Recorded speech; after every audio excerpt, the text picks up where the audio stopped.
DFTV Tunda Juhudi. Ndasiyo kora mutanshuti bakunze ibiganiro cha kuri DFTV mukaba muri kumwe na Dinye Delicious mukigana Histars News no munsi rero biri special. Uwo munsi navuga ko biri special kuko murabona ko ndi kumwe na Ntare nuvuga ati ni ibintu vraiment by'amateka cyane. Hanyuma nkuko twabamenyesheje yuko DFTV ifise ihiganwa buri kwezi hazokwama dutora indirimbo y'ukwezi. Kuno kwezi kwindwi tukaba twashoboye gutegura iryo higanwa abantu benshi isinzi novuga ati 93% bashoboye gutora Gacugere ariyo yari indirimbo iri mu higanwa ryo mu kwezi kwindwi, akaba ariyo yashoboye gutorwa na benshi nkuko twabibabwiye yuko yatoye ku bice 93. Reka ndamuhe akanya Ntare ashoboye kuramutsa namwe mwari kumwe na Dinye Delicious muri Histars News. Ndabara mukije Ntare. Yes, nongeye kuramutsa Dinye Delicious, mbese twongere duhikaze n'abakunzi ba DFTV kuri platform zacu zose musanze mutuzi Facebook mbese na Instagram no ku rubuga rwacu rukuru rwa YouTube. Unyimbo taragira subscribe, ugerageze ugire subscribe, tubandanye kubana nk'umuryango muri ikituzanye ngare no munsi n'ibwiki. Nindirimbo Gacugere ya Bizimana Abubakar Karuni Sabi yagerageje gukora n'umusore musabe muziki izina rya Benturo from Empire.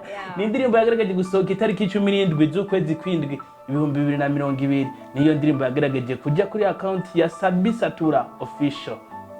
Ariko rero je nkabafise ikibazo kimwe, none ko ibivuga yuko ari ya Benturo kandi novuga ati iri kuri ha promotion Benturo wahitagiye kuri platform ya Benturo twayibonye kwa Sabi kandi ugiye no kuraba no mu masanamu akaba hagaragaye cyane Sabi bimeze gute? Simugo ikintu kimwe twibukanye dusubiye inyuma gato ni Sabi yagerageje kwandika imbere yuko basora ijya ndirimbo yarageze gushira kuri Facebook yo official, aravuga ati ngiye guha collabo umuririmbyi wanje Benten, mbese iyo collabo yagerageje kuyimusaba kuva mu 2013 mugabo ino ndirimbo aje kuyumuha mu 2020. Okay, dufate yuko ari cyo gituma yavuze ati abantu bihangana nkamwe mukwiyiki.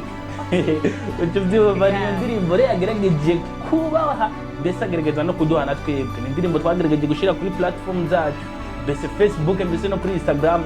Fans ba music bagerageza kuyitora, igerageza kubiyambere. Gacugere by Sabi. Gacugere. Uno musi ati bimeze gute? Uno musi twebwe twaragerageje kuraba muri ibyo bice 93% byatoye Gacugere. Turavuga ati reka turabe abantu bavuga ati batoye cyane ku mbuga ngurukana bamenya zacu za Facebook ariyo DFTV Burundi. Tukaba twashoboye kuronka umusore n'inkumi akaba ari baza kutugendera uno musi mu nyubako za DFTV. Ati rero biza kugenda gute? Turababaza impamvu. Ni kweri ki batoye Gacugere? Ni kweri ki batatoye zigiye zindi ndirimbo zari mu higanwa? Rero uno musi dukurikirane mudutege yombi nko mwamubikora utarakora subscribe ndamusabye bikora uno musi kugira ngo mubone ibintu biza kubera muri DFTV. Nkabana ari kumwe na Ntare Clovis. Dusubire mu mwanya twakira abo basore mbese niyo nkuru hanyuma tugaruke tubasezera.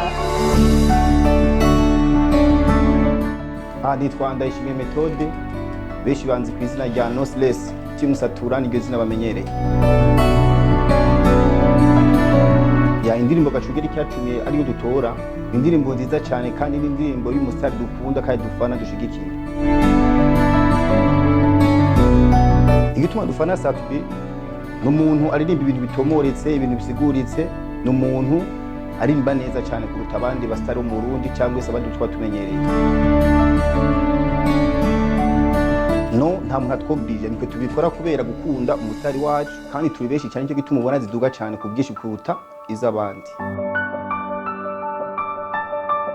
Ya igituma Sabi no mushigikira cyane cyangwa se nkavuga ati ageze aha kubera aha urabubwiraje kuraba indirimbo aririmba cyangwa se aho yaciye urabona ko ageze ahantu kure 2010 2015 2020 sicyo kimwe no musi ageze ahantu heza cyane.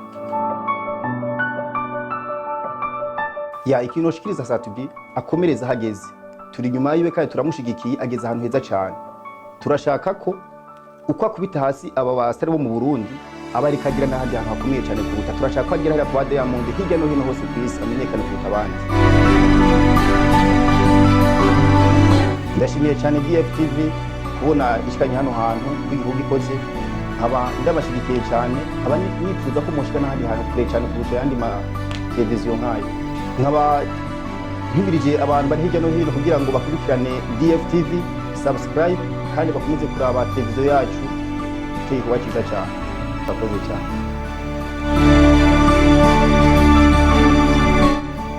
Naitwa Mucho Queen, niko fanzi wa Empire Avenue.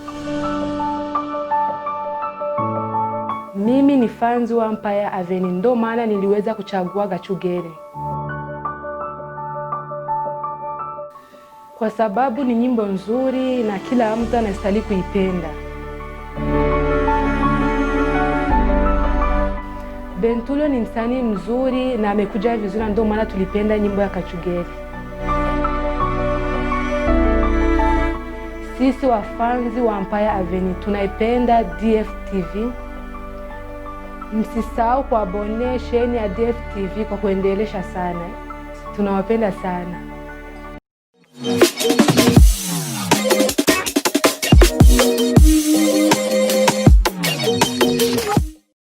DFTV. Tunda juhudi.